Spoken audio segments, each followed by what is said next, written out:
Bonjour, bonjour et bon retour sur la chaîne des jouets et des hommes.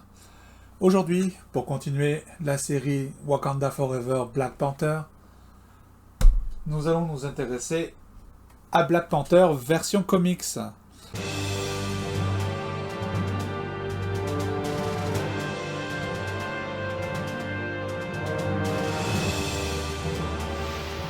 Pour rappel, Black Panther c'était T'Challa. Il a été créé par Stan Lee et Jack Kirby. Il apparaît pour la première fois en 1966 dans Les 4 Fantastiques, volume 1, numéro 52. C'est le premier héros noir dépeint dans les comics. Il précède de quelques années d'autres super-héros afro-américains comme le Faucon, qui apparaît en 1969, Luke Cage en 1972 et Black Lightning du côté de DC qui arrivera en 1977. Le personnage est présenté comme le roi et protecteur du royaume fictif du Wakanda et il finira par obtenir sa propre série de comics intitulée Black Panther en 1977.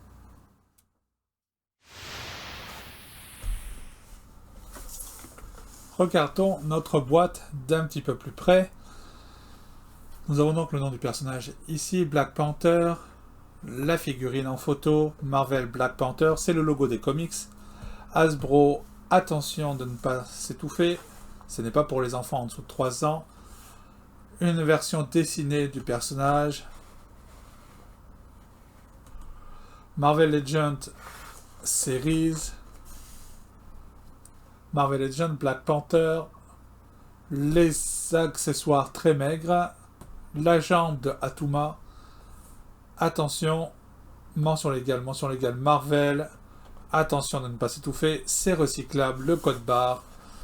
La figurine d'Atuma complétée et Black Panther est la numéro 5 dans la liste. Et encore des mentions légales.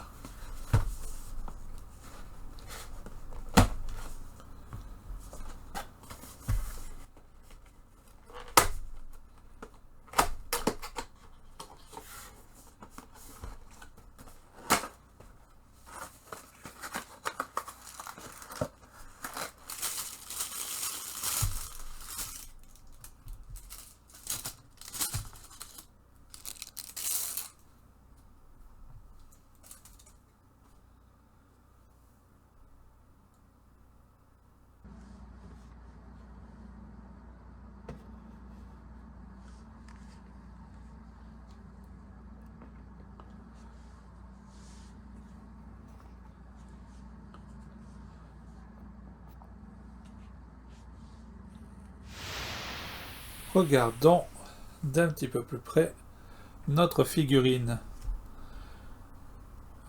C'est une figurine qui n'a pas tellement de détails en fait.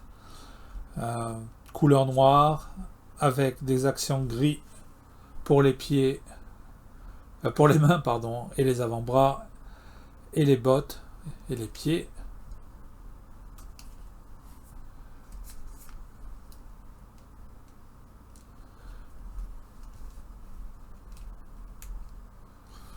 On a le masque version un peu en colère.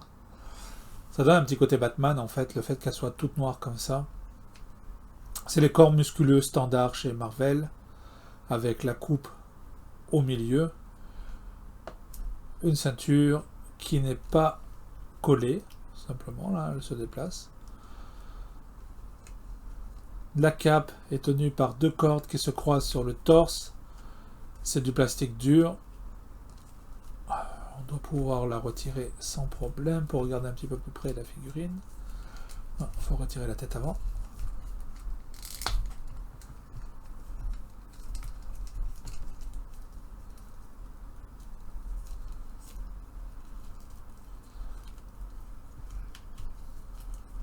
Hop.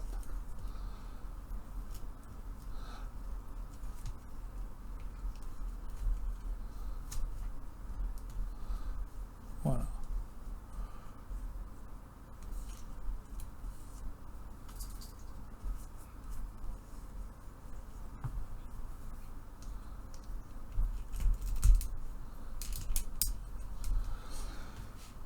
Comme ça, on va pouvoir regarder un peu tout ça.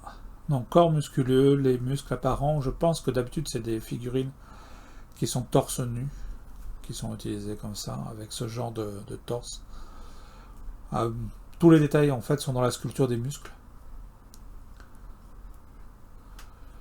J'aime bien les pieds avec les bottes style shinobi ou ninja, pour ceux qui ne savaient pas ce qu'est un shinobi. On a des rayures imprimées sur les mains et sur les avant-bras. On retrouve les mêmes rayures sur les bottes et sur le restant de la chaussure. Côté articulation, on va pouvoir lever la tête. Voilà, ça ira mieux. Lever la tête, baisser complètement la tête. On peut tourner sans problème. On ne peut pas la pencher sur le côté. On va pouvoir faire un tour complet avec l'épaule. On a une articulation papillon, donc on peut avancer un petit peu. Et ici, on va pouvoir reculer le bras.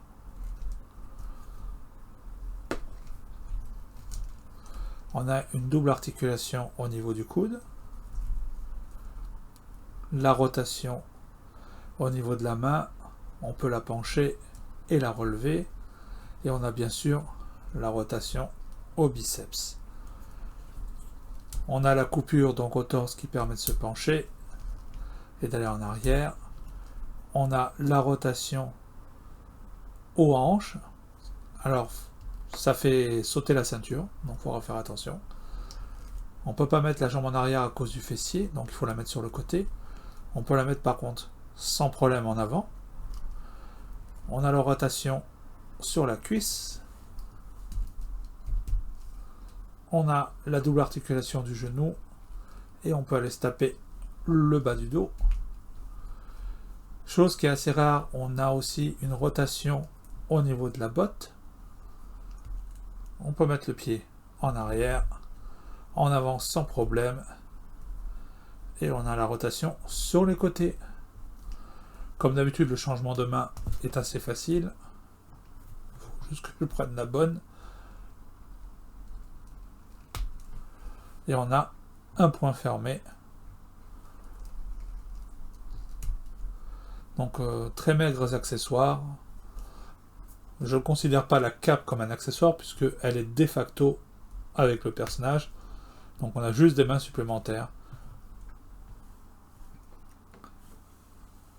Voilà.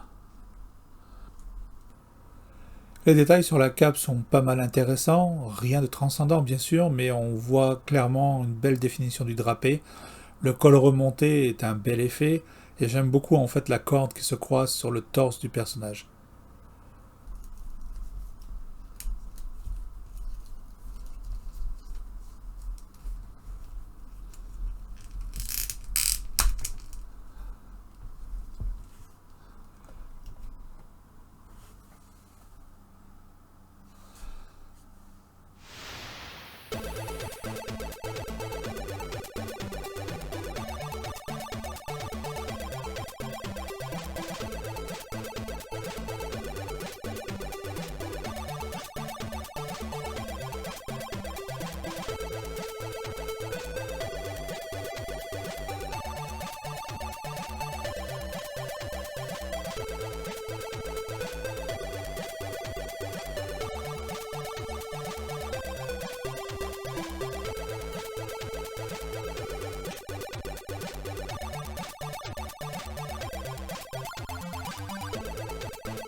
Et les voilà en compagnie de toutes les figurines que nous avons précédemment déballées dans la collection.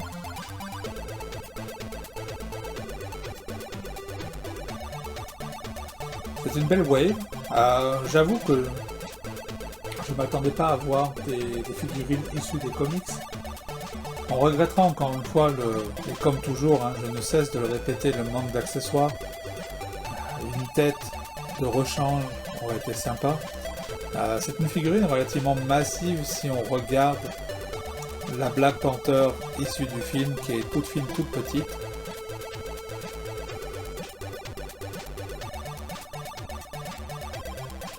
En tout cas, si vous avez aimé la vidéo, n'hésitez pas à mettre un petit pouce en l'air, commenter, partager, abonnez-vous.